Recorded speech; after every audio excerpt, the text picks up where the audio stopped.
समादरणीय भक्तवृन्द, हार्दिक नमन, हार्दिक प्रणाम। अक्षय तृतीयाको यो महान पर्वको अवसरमा यहाँहरू सम्पूर्णलाई हामी हार्दिक मंगलमय शुभकामना व्यक्त गर्दछौं। भक्तवृन्द, अक्षय तृतीया अत्यन्तै महनीय पर्व, अत्यन्तै महनीय समय। अक्षय तृतीयामा गरिएको व्रत, दान, पुण्य र शुभ कर्महरूले हाम्रो जीवनमा अत्यन्तै महत्त्वपूर्ण कर्म गर्नका निम्ति र जीवनलाई सुखद, सफल र आनन्दमय बनाउनका निम्ति आजको दिन अक्षय तृतीया अत्यन्तै महत्त्वपूर्ण र अत्यन्तै महनीय दिन रहेको छ। भक्तवृन्द, अक्षय तृतीयाको यो पावन अवसरमा यहाँहरू सम्पूर्णलाई हामी पुनः हार्दिक शुभकामना व्यक्त गर्दछौं र च्यानलमा नयाँ जोडिनु भएको छ भने कृपया हाम्रो युट्युब च्यानललाई सब्स्क्राइब गर्न नबिर्सनुहोला र यहाँहरूले अक्षय तृतीयाको यो विशेष कथालाई कहाँबाट हेर्दै सुन्दै हुनुहुन्छ कृपया कमेन्ट बक्समा कमेन्ट पनि गर्नुहोला। र वैशाख महिना अत्यन्तै पुण्य महिना र वैशाख मास भनेको समस्त महिनाहरूमा सबैभन्दा उत्तम महिना वैशाख महिना र त्यो वैशाख महिनामा पनि अक्षय तृतीयाको अझ धेरै महत्त्व छ। त्यसैले अक्षय तृतीयाका विषयमा वैशाख शुक्ल पक्षको तृतीया तिथिलाई अक्षय तृतीया, जुन दिन गरिएका दान, पुण्य, शुभ कर्म, व्रतहरू अक्षय अर्थात् कहिले नाश हुँदैनन्, त्यसको प्रभाव कहिले हटेर जाँदैन, त्यसको सकारात्मक प्रभाव हाम्रो जीवनमा सधैँ रहिरहन्छ। अक्षय तृतीयाको कथालाई आउनुहोस् अत्यन्तै ध्यानपूर्वक श्रवण गरौं।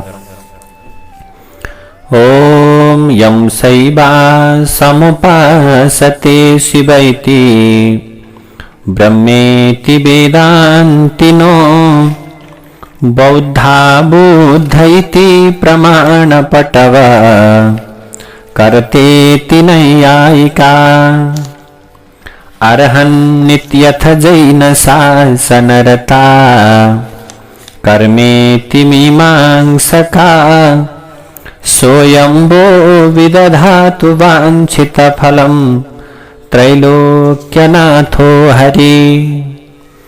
तव तत्त्वं न जानामि कीदृशोऽसि महेश्वर यादृशोऽसि महादेव तादृशाय नमो नमः। अब आज कथाका प्रसंगहरूलाई अगाडि बढाउँदै जाने प्रसंगमा त्यो प्रकारको अवस्थामा अब आज श्रुतदेव नाम गरेका ऋषिले ब्राह्मणदेवले वैशाख महिनाको शुक्ल पक्षको अक्षय तृतीयाको विषयमा अक्षय तृतीयाको अत्यन्तै पापनाशक महिमा सुनाउँछु भनेर आज सुनाउन थाल्नुभयो। जुन चाहिँ मनुष्यहरू अक्षय तृतीयाको दिनमा सूर्योदय हुने समयमा प्रातः स्नान गर्दछन् अथवा सूर्योदय नहुँदै सूर्य उदय नहुँदै जसले बिहान सबेरै उठेर नुहाउँछन्, ती सबै प्रकारका पापबाट छुटेर विष्णुको परम पदमा पुग्दछन्। आज यो अक्षय तृतीयाको दिनमा जसले देवता, पितृ, मुनिहरूका लागि उनीहरूलाई उद्देश्य गरेर तर्पण दिन्छन् भने त्यो प्रकारको तर्पणको जलले उसले सबै प्रकारका शास्त्र पढ्यो, उसले सबै प्रकारका यज्ञ गर्यो, सबै प्रकारका सय श्राद्ध गर्यो भन्ने ठान्दा हुन्छ। अर्थात् अक्षय तृतीयाको दिनमा गरिएका तर्पणहरूले, यो प्रकारका कर्महरूले आज समस्त प्रकारका यज्ञ गरेको बराबरको फल प्राप्ति हुन्छ। जुन मनुष्यहरू अक्षय तृतीयाका दिनमा मधुसूदन भगवानको पूजा गरेर भगवान नारायणको कथा सुन्दछन् भने ती व्यक्तिहरू समस्त प्रकारका पापहरूबाट मुक्ति हुन्छन्। समस्त प्रकारका पापबाट छुटेर उनीहरू मुक्तिको परम पदमा प्राप्त हुन्छन्।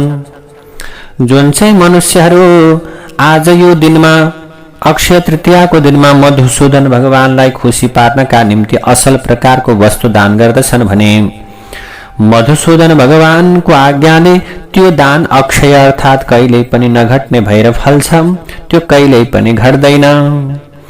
तदक्षयं फलत्येव मधुसूदन शासनात्, शास्त्रले भनेको छ अक्षय तृतीयामा गरिएका कर्महरू कहिल्यै पनि नाश नहुने प्रकारका हुन्छन्, सधैँ फल दिने हुन्छन्। यो कल्याणकारी तिथि, यो अक्षय तृतीयाको तिथि देवता, ऋषि र पितृहरूलाई समेत खुसी पार्ने तिथि हो। सनातन धर्म गरेमा ती तीनैलाई तृप्ति दिने तिथि पनि हो। हे राजाहरूमा श्रेष्ठ राजा भने राजालाई श्रुतदेवले बताउनु भएको छ। अब के कारणले यो अक्षय तृतीयाको ख्याति प्राप्त भयो भन्ने विषयमा श्रुतदेवले बताउनु भयो। पहिलेको समयमा इन्द्रको दैत्यराज बलिसँग युद्ध भएको थियो। त्यो बेला देवताको र दैत्यहरूको अत्यन्त ठूलो लडाई भो, घमासान लडाई भो। इन्द्रले पातालमा बस्ने दैत्य बलिलाई जितेर फेरि पृथ्वीमा आएर उतथ्य ऋषिको आश्रममा गए। अब इन्द्रले त्यहाँ उतथ्य ऋषि नाम गरेकी, जो उतथ्य नाम गरेका ऋषि थिए, आज उतथ्य नाम गरेका ऋषिकी पत्नीलाई उनले देखे र अत्यन्त सुन्दर स्वभावकी भएकी ती उतथ्य नाम गरेका ऋषिकी ऋषि पत्नी आज अत्यन्त सुन्दर प्रकारले आज घरको कर्म गरिरहेकी थिइन्। त्यही बेलामा के भएछ त भने इन्द्रले आज खराब प्रकारको दृष्टि देखे अथवा खराब प्रकारको उनले भावनालाई व्यक्त गरे र यसरी खराब प्रकारको दृष्टिले हेरिसके पछाडि उतथ्य नाम गरेकी ऋषिकी ऋषि पत्नीको गर्भबाट जन्मेको बच्चा अथवा त्यो प्रकारले त्यहाँ भएको बच्चालाई आज इन्द्रले श्राप दिए। श्राप दिइसके पछाडि त जन्मिँदै दृष्टिविहीन हुनु परोस् भन्ने प्रकारको श्राप हो। तब इन्द्रको तेजबाट दीर्घतम नामको एउटा जयन्त पनि जन्म्यो। त्यसपछि ऋषिका श्रापका शङ्काले इन्द्र तुरुन्तै त्यहाँबाट भागेका इन्द्रलाई देखेर उतथ्य नाम गरेका ऋषिका शिष्यहरू हाँस्न थाले। तब लज्जित भएर ती इन्द्र मेरु पर्वतको ठूलो गुफामा गए। ती इन्द्रले त्यहाँ पुगेर तल्लीन भएर अत्यन्त कठिन प्रकारको तपस्या गरे। आज अत्यन्त लाजले, आज अत्यन्त संकोचले भरिएका इन्द्र मेरु गिरीमा लुकेर बस्दछ भन्ने कुरा गुप्तचरबाट थाहा पाएर बलिलाई नेता बनाएर दैत्यहरूले स्वर्गमा आक्रमण गरेर देवेन्द्रको अमरावतीलाई भोग गरे। सम्बर आदि नाम गरेका बलिया बलिया दानवहरूले दिक्पालहरूको ऐश्वर्य, देवताहरूको स्वामी बिनाको राष्ट्रमा रहेर आज इन्द्रको राज्यलाई समेत उनीहरूले भोग गर्न थाले। अनि महत्त्वपूर्ण आज अग्निका अगुवा भएका देवताहरूले आफ्ना रक्षक कोही पनि नपाएर अत्यन्त पापरहित निष्कलङ्क देवताहरूका आचार्य बुद्धिमान गुरुलाई सोद्धछन्।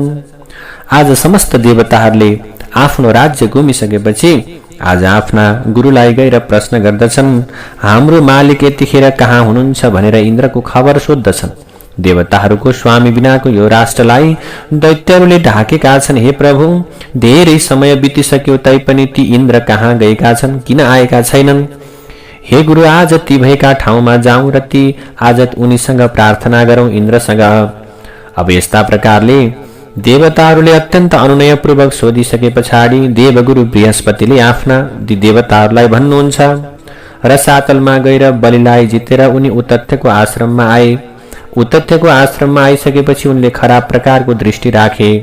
त्यसै कारण त्यही कुकर्मले गर्दा आज उनी मेरुको गुफामा गएर लुकेका छन्। आफ्नो खराब कामले पिरिएका अत्यन्त चिन्ता लिएका इन्द्र आफ्नी पत्नी सच्चीका साथमा त्यही रहन्छन्। बृहस्पतिको यस्तो कुरालाई सुनेर समस्त देवताहरू इन्द्रलाई भेटेर बिन्ती बिसाउनका निम्ति तुरुन्तै मेरु पर्वतको गुफामा गए। आज ती देवेन्द्र इन्द्रलाई वहाँ गुफामा लुकेको देखेर लोकमा प्रसिद्ध भएका अनेक थरीका उनका पराक्रमका स्तोत्रहरू, पराक्रमका गुणगानहरू आज गाउँदै गाउँदै गए। हे इन्द्र, हजुरलाई बारम्बार नमस्कार छ। आज हजुर बिना हामीलाई अत्यन्त पीडा भएको छ। दैत्यहरूले अत्यन्त दुःख दिएका छन्। हे प्रभु, आफ्ना आफ्ना शहरका घरमा बस्न नपाएर हामी अत्यन्त दुखी भएर आज विभिन्न प्रकारका ठाउँमा गएर भड्केका छौं। इन्द्र महाराज, हे इन्द्र, हे शत्रुलाई दमन गर्नेवाला इन्द्र, त्यसकारण आएर शत्रुहरूलाई जित्नुस् भनेर यसरी देवताहरूले प्रार्थना गरेपछि देवताहरूले सुन्दर प्रार्थना गरे। तर इन्द्र लाजले निनाउरो भएर आज आफ्नो शिरलाई तल गरेर निहुराएर गुफाको मुखबाट बाहिर निस्के। आज अत्यन्त दुःखले बोली अत्यन्त आज लरबराइरहेका इन्द्रले केही पनि भनेनन्। तब बृहस्पति ऋषिले, देवगुरु बृहस्पतिले आज इन्द्रको भावना बुझेर आज अत्यन्त लुकेर बसेका इन्द्रलाई भन्नुहुन्छ, हे सुरपति, तिमीले कुनै किसिमको अप्ठ्यारो मान्नु पर्दैन। यो जगत संसार कर्मको अधीनमा छ। मान अपमान, सुख दुःख, लाभ अनि त्यस्तै गरेर हानि, कहिले जित हुन्छ कहिले हार हुन्छ। यी सबै कुरा पहिलेका कर्मले गरिएको हुन्छ अथवा पहिलाको कर्म अनुसार हुन्छ। यसमा केही फरक पर्दैन। यो संसारमा जीव चाहिँ कर्मको पछाडि पछाडि चल्दछन्। समय अनुसार दुःख सुख भाग्यले हुन्छ। बुद्धिमानहरू दुःख पर्यो भनेर शोक पनि गर्दैनन्। अनि सुखले खुसी भएर आज अत्यन्त सुखले खुसी भए भनेर आज मात्तिँदैनन्, उम्लदैनन् पनि। त्यसकारण हे प्रभु, हजुरले यो दुःख प्रारब्धले पाउनु भएको हे इन्द्र, त्यसकारण दुःख पर्यो भन्दैमा शोक गर्नु पर्दैन। तब गुरुले यसरी उपदेश गरेपछि इन्द्रले भन्दछन्, आज मैले खराब कर्म गरेको हुनाले मेरा समस्त प्रकारका शक्तिहरू, मन्त्र शक्ति, ज्ञान शक्ति, विद्या शक्ति खत्तम भए। मेरो पराक्रमहीन भएको छ। मैले गलत भावना राखेको हुनाले मेरो पराक्रमहीन भएको छ। त्यसैले म चुपचाप बसेको छु। इन्द्रका त्यस्ता प्रकारका कुरालाई सुनेर आफ्ना गुरुसहित भेला भएका देवताहरूले इन्द्रको बल प्राप्तिका लागि फेरि एकान्तमा सल्लाह गरे।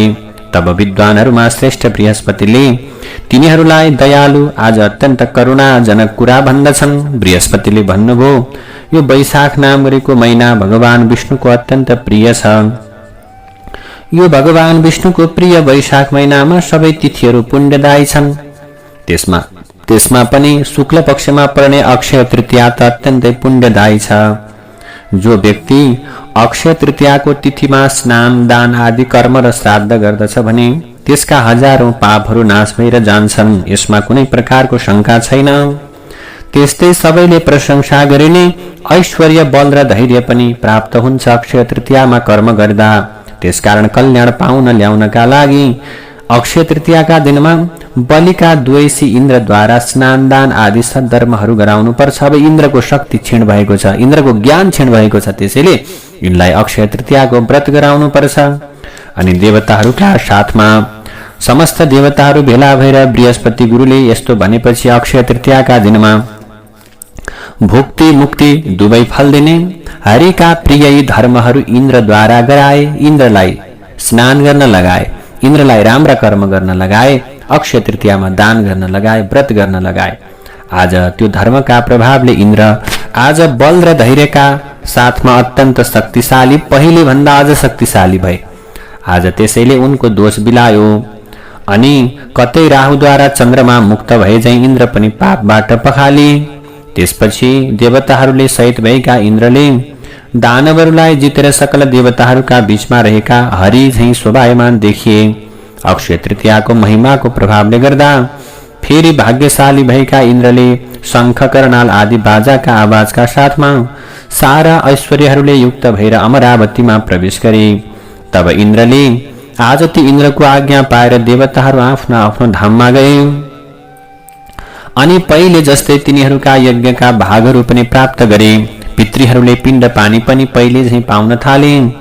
दैत्यहरूको हारले गर्दा मुनिहरू आफ्नो आफ्नो स्वाध्याय पठन पाठनका साथमा खुसी रहन थाले, जप तप गर्न थाले। त्यसै बेलादेखि यो संसारमा सारा लोकहरूलाई, सारा देवताहरूलाई, ऋषिहरूलाई, पितृहरूलाई सन्तोष दिने, सुख दिने अक्षय नामको तृतीया प्रसिद्ध भएको हो। त्यसै कारणले सारा दुष्कर्मलाई हटाउने, मनुष्यहरूलाई भुक्ति र मुक्ति दिने यो अक्षय तृतीया नामको यो तिथि अत्यन्त पुण्य तिथि भनेर बताइन्छ। अक्षय तृतीया अत्यन्त पुण्यदायक छन्। त्यसैले तस्मात् पुण्यतमा चैसा सर्वा कर्मा निकृन्तनि भुक्ति मुक्ति प्रदार निर्णा तृतीया साक्षया होया। त्यसैले यो दिनमा गरेका कर्महरू भुक्ति मुक्ति दिनेवाला हुन्छन् र यो संसारमा मनुष्यहरूलाई मुक्ति दिने, साराका सारा पापहरूलाई नाश गर्ने तिथि अक्षय तृतीया अत्यन्तै महत्त्वपूर्ण, भगवानको प्रिय तिथि भनेर आज श्रुतदेवले बताउनु भयो। त्यसैले अक्षय तृतीया भनेको अत्यन्तै पुण्यदायक तिथि। यो दिनमा गरेका दान पुण्यका कर्महरूले मानिसलाई अत्यन्त आनन्द हुन्छ। त्यसैले अक्षय नाम गरेको तृतीयामा, वैशाख शुक्ल पक्षको तृतीयामा अक्षय तृतीयाका दिनमा चन्दन, अक्षता, फूल, धूप, दीप, नैवेद्य आदिले भगवान नारायणको पूजा गर्नुपर्छ। जौको द्वारा भगवान नारायणको पूजा गर्नुपर्छ।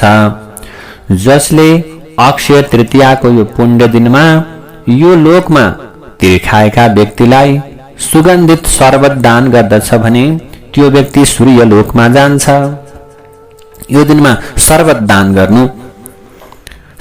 दान गर्नु, जुस दान गर्नु, फलफुलका रसहरू दान गर्नु, फलफुल दान गर्नु, शीतल कुरा दान गर्नु अब यो तृतीयामा गंगा स्नान गर्नाले व्यक्ति के हुन्छ, सबै पापबाट छुट्दछ। त्यसैले गंगा स्नान गर्नु सकेसम्म तृतीयाका दिनमा, त्यो पनि नसके घरमै राम्रोसँग स्नान गर्नु।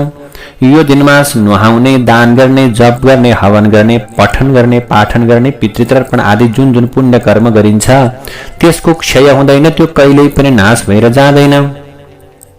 सत्ययुगको आरम्भ यसै तिथिदेखि भएको अथवा त्रेतायुगको तिथिलाई पनि यही दिनबाट आरम्भ भएको मानिन्छ। त्यसैले यसको नाम युगादि तिथि हो भनेर भनिन्छ। यसै दिनदेखि त्रेतायुगको पनि प्रारम्भ भएको हुनाले युगको प्रारम्भको तिथि भनेर बताइयो।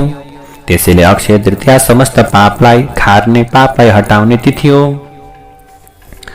आज यो तिथिका बारेमा यसै दिनमा सातु र शरबत खाइरहेको बेला युधिष्ठिरद्वारा यसको अर्थ सोधिएका भगवान श्रीकृष्णले युधिष्ठिरलाई यसको इतिहास सुनाउनु भएको थियो। अक्षय तृतीयाका दिनमा सातु र शरबत, जौको सातु खानु अनि शरबत खानु। जौको सातु र शरबतलाई ग्रहण गरेका युधिष्ठिरले भगवान कृष्णलाई प्रश्न गर्नुभएछ, ए प्रभु, यो अक्षय तृतीयाको यो महत्व हुनुको कारण के हो? यो अक्षय तृतीयामा मानिसहरूले यो प्रकारको पुण्य कर्म गर्नुको कारण के हो भनेर भन्दा भगवान कृष्णले सुनाउनु भएको थियो। अघि कुनै समयमा अत्यन्त गरिब, अत्यन्त तर प्रिय बोल्ने, मिठो बोल्ने देवता र ब्राह्मणका भक्त महोदय नाम गरेका एकजना व्यापारी थिए।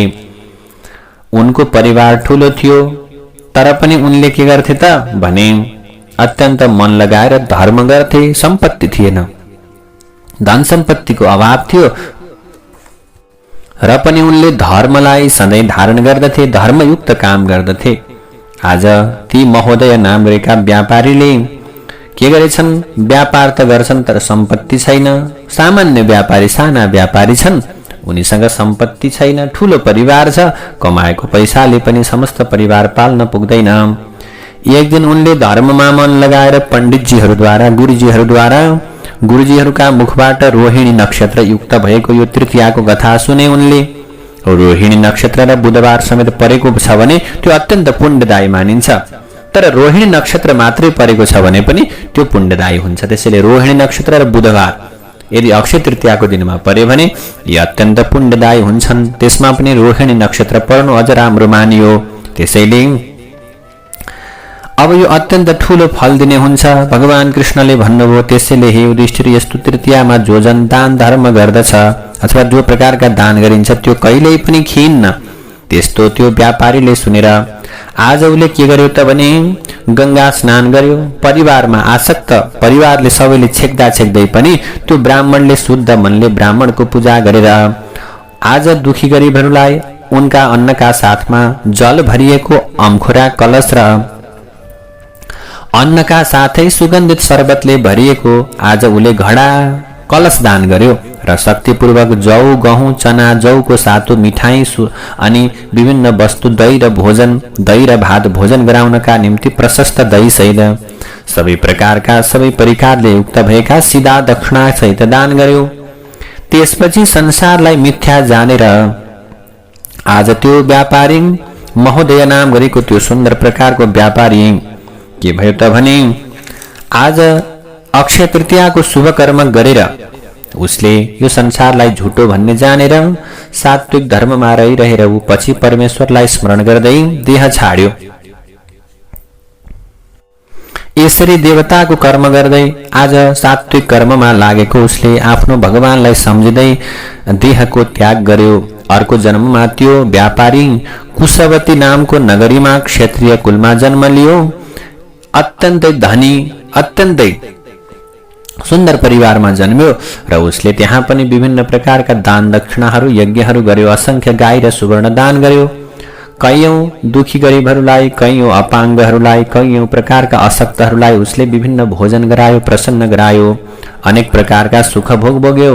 दरिद्री अवस्थामा अक्षय तृतीयाका दिनमा अलिकति गरेको दानले पनि अर्को जन्ममा पनि जति दान गरेको छ त्यो कहिले नघट्ने प्रकारको धन भयो। त्यसैले हे युधिष्ठिर, त्यस्तो महोदय त्यो दुखीले पनि अर्को जन्ममा सुखको प्राप्त गर्यो। यसै कारण यो तृतीयामा तीर्थमा नुहाएर पितृहरूलाई तर्पण दिएर एक छाक हविष्यान्न भोजन गरेर विधि र विधानपूर्वक वासुदेव भगवान हरिको पूजा गर्नु, वसन्तमा पाक्ने अन्नहरू र ग्रीष्ममा फल्ने फलहरूका साथ जलले भरिएको घडा, सुगन्धित शरबतले भरिएको कलश, छाता जुत्ता अनि जौको सातु, वस्त्र, लट्ठी, स्वादिला फलफुलहरू, स्वादिला वस्तुहरू अनि त्यस्तै गरेर गौदान गर्ने यी विभिन्न प्रकारका वस्तुहरू जसले दान गर्दछन् ती प्रकारका व्यक्तिहरूले आज अक्षय प्रकारको पुण्य प्राप्त गर्दछन्। त्यसैले यो दिनमा गरेको दान पुण्य सबैभन्दा प्रभावकारी हुन्छ। जसले खान पाएका छैनन्, जो दुखी छन्, जो गरिब छन्, जो दरिद्री छन्, उनीहरूलाई भोजन गराउनु, उनीहरूलाई खुसी बनाउनु, तिर्खाएकाहरूलाई मिठो शरबत पानी खुवाउनु, ल्वाङ सुकमेल मरिच राखेर सुन्दर फलफुलका रसहरू खुवाउनु, यस्तो कर्ममा गरेमा अथवा यस्तो प्रकारको कर्म गर्यो भने सबै प्रकारका पापहरू नाश भएर यो अक्षय तृतीयामा गरेका पुण्यहरू कहिल्यै पनि नाश नहुने हुन्छन्। अक्षय तृतीयामा गरेका पुण्यहरू कहिल्यै पनि घट्दैनन्, सधैँ बढ्दै जान्छन्। यो दिनमा गरेको धर्म दान पुण्य कहिल्यै पनि क्षय भएर जाँदैन। त्यसैले यो तिथिको नाम अक्षय तृतीया भएको हो भनेर युधिष्ठिरजीलाई भगवान कृष्णले पनि बताउनुभयो। त्यसैले भक्तवृन्द यो अक्षय तृतीयाको अत्यन्तै ठूलो महत्व छ। पौराणिक मान्यता अनुसार भगवान शिवजी र पार्वतीको पनि यसै दिनमा विवाह भएको भनेर शास्त्रमा उल्लेख गरिएको छ। त्यसैले यो दिनमा राम्रा कर्महरूको थालनी गर्नु, यो दिनमा कुनै पनि साइत हेर्नु पर्दैन भनेर शास्त्रहरूले बताएका छन्। यो अक्षय तृतीयाका दिनमा राम्रो कर्म गर्नु, राम्रो संकल्प गर्नु, यो दिनमा धर्म गर्नु, कर्म गर्नु, यो अक्षय तृतीयाको अत्यन्तै अपार महिमा रहेको छ।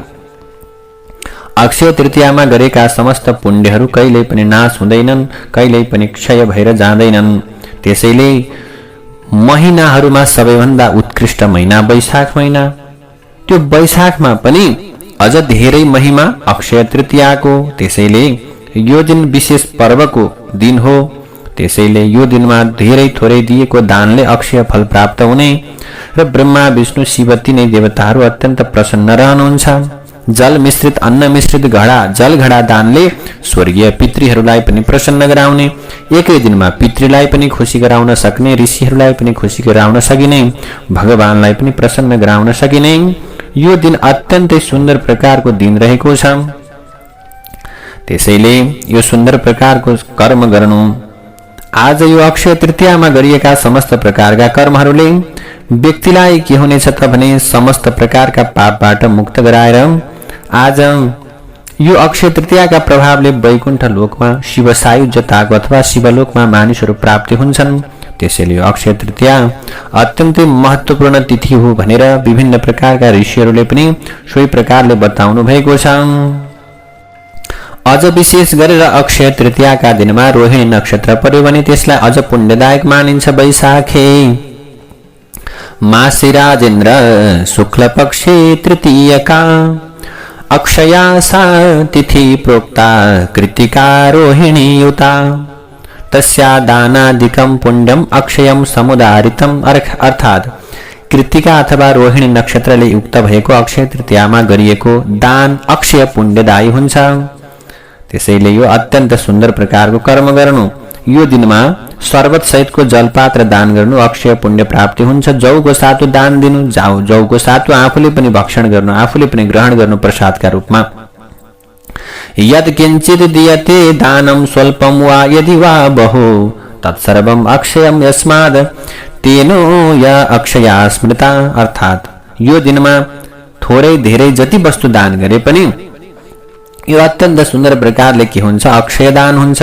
यो कहिले पनि नाश नहुने प्रकारको हुन्छ। अब यसै प्रसंगमा भगवान श्री कृष्ण र सुदामाको पनि प्रसंग छ। भगवान कृष्णका समक्षमा सुदामा मित्र भेट्न जानु भएको। मित्र दुखी हुनुहुन्थ्यो। सुदामा कनिकाको पोको पार र कोसेली लिएर जानुहुन्छ। त्यो कोसेली आज भगवान कृष्णलाई देखाउन लाज मान्नुहुन्छ सुदामाले, तर अन्तिममा त्यो भगवानले त्यो कनिकाको कोसेलीलाई पनि सहज रूपले ग्रहण गर्नुहुन्छ र सुदामापुरी बनाइदिनुहुन्छ आफ्नो मित्रलाई। त्यसैले भक्तिका पूर्वकमा जे जति सकिन्छ त्यति दान गर्नु र यो प्रकारका दानले अत्यन्त पुण्यदायी फल मिल्दछ। श्री कृष्ण गोविन्द हरे मुरारे हे नाथ नारायण वासुदेव अनंत वैकुंठ मुकुंद कृष्ण गोविन्द दामोदर माधवेति। ओम नमो भगवते वासुदेवाय।